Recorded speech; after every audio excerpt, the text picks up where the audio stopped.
Good morning class 8 के सभी student. जैसा कि आप सभी जानते हैं कि हम लोग पाठ दूसरा चंद्रशेखर आज़ाद के विषय में पढ़ रहे थे।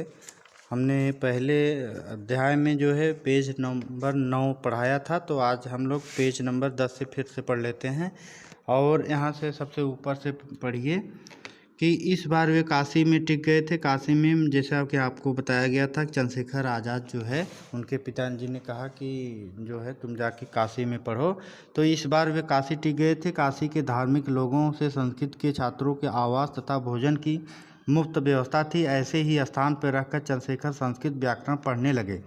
इसमें भी उनका मन नहीं लगता था। स्वभाव से उन्हें एक जगह टिककर बैठना भी अच्छा नहीं लगता था। इस कारण वे कभी कभी गंगा जी में जो है गंगा स्नान के लिए घंटों तैरते थे, तो कभी कथा बाँचने वालों के पास बैठकर रामायण, महाभारत, भागवत गीता कथा सुनते थे। वीरों की गाथाएं उन्हें बहुत पसंद थी।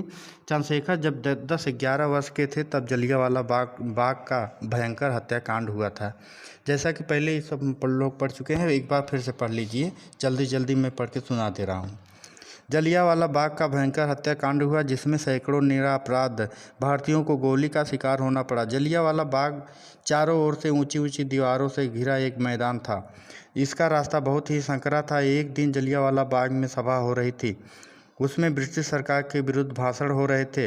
सभा चल रही थी कि सेना की एक टुकड़ी के साथ अंग्रेज जनरल डायर वहां आया और उसने बिना कहे सुने निहत्थी भीड़ पर गोलियां चलवाना शुरू कर दिया। कोई 1000 आदमी मारे गए, कई हजार घायल हो गए। सारे भारत में क्रोध की लहर दौड़ गई। आज़ाद ने भी इस दर्दनाक घटना का वर्णन सुना। यद्यपि उनकी अवस्था छोटी थी, तो भी भारतीय राजनीति में उनकी रुचि जग गई और वे भी अंग्रेज़ों के विरुद्ध कुछ कर दिखाने के उपाय सोचने लगे। उन्हीं दिनों ब्रिटिश युवराज एडवर्ड भारत आए। काशी आने का भी उनका कार्यक्रम था। कांग्रेस ने तय किया कि उनका बहिष्कार किया जाए। जो अपने देश का कांग्रेस जो सभा बना था, जो मीटिंग समिति बनी थी कांग्रेस सभा की, तो वहाँ पे ये हुआ कि कांग्रेस ने तय किया कि उनका बहिष्कार, यानी अंग्रेज़ों को यहाँ से बहिष्कार करना चाहिए, उनको जाना चाहिए। बहिष्कार किया था, यानी भाषण में दिया था। इस संबंध में जब गांधी जी ने आंदोलन चलाया तो आज़ाद ने भी उसमें कूद पड़े।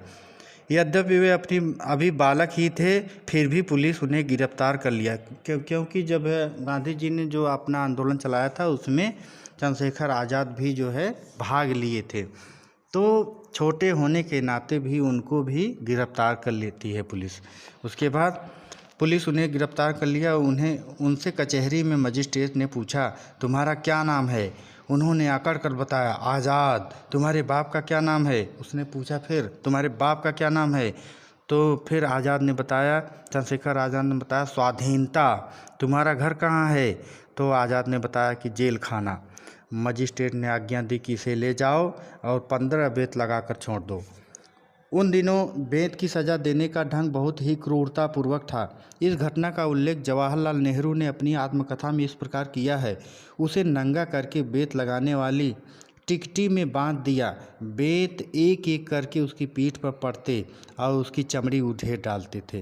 कहने का मतलब उन दिनों यह रवाज था कि पहले किसी एक टिकठी में, बांस की टिकठी में या कोई भी लकड़ी की एक टिकठी बना करके पहले उसको आदमी को बांध दिया जाता था। उसके बाद तब बेत से मारा जाता था। और सारी जो है चंद्रशेखर आज़ाद पे जब बेत पड़ने लगे तो बेत पड़ते, उसकी पीठ पर पड़ते ही उसकी चमड़ी उधेड़ डालते, पर वह हर बेत के साथ चिल्लाता, महात्मा गांधी की जय। वह लड़का जब तक नारा लगाता रहा तब तक वह बेहोश जब तक वह नारा लगाता रहा तब जब तक वह बेहोश नहीं हो गया। कहने का मतलब 15 बेत की सज़ा हुई थी चंद्रशेखर आज़ाद को, और हर एक बेत मारने पर वह केवल एक ही बात बोलता कि महात्मा गांधी की जय। और जितनी भी बार वो बोलता गया तब तक बोलता रहा जब तक वह बेहोश नहीं हो गया। इस घटना के बाद चंद्रशेखर नामक वह बालक आज़ाद के नाम से विख्यात हो गया। इसी घटना के बाद जो है उनका नाम आज़ाद के नाम से विख्यात हो गया, चारों ओर फैल गया, दुनिया उन्हें आज़ाद के नाम से जानने लगी।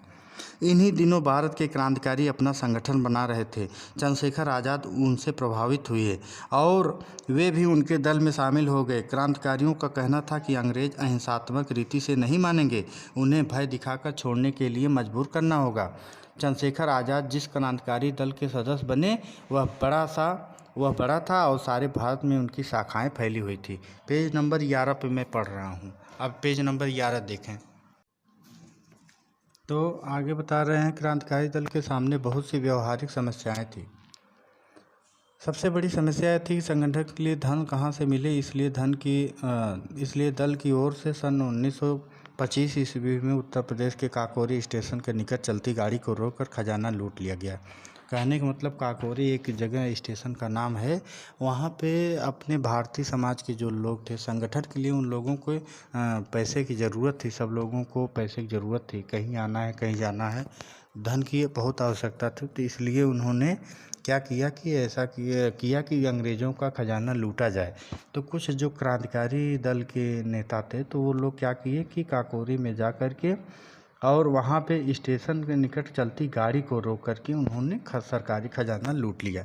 जब सरकारी खजाना लूट लिया गया तो इस घटना से अंग्रेज़ सरकार जो है बहुत सख्त हो गई और सब लोगों को जो है पकड़ के, जितने भी क्रांतिकारी दल के नेता थे उनको पकड़ के सबको जेल खाने में कैद करने लगी और उन पे मुकदमा चला गया और बाद में उन लोगों की फांसी कराई गई।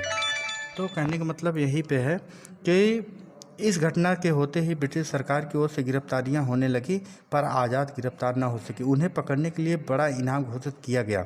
आज़ाद भी ठान लिया था कि मुझे जीवित नहीं पकड़ सकेगा, मेरी लाश को ही गिरफ्तार किया जा सकता है। बाकी लोगों पर मुकदमा चलता रहा।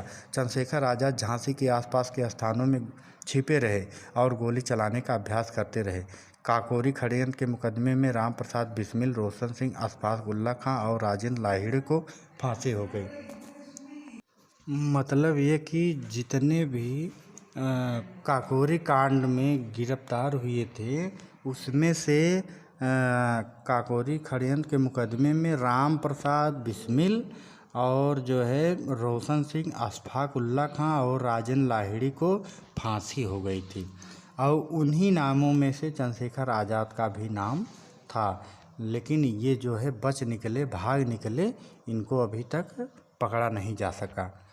तो ये आगे की वीडियो इसके बाद में भेजूँगा। Okay, thanks.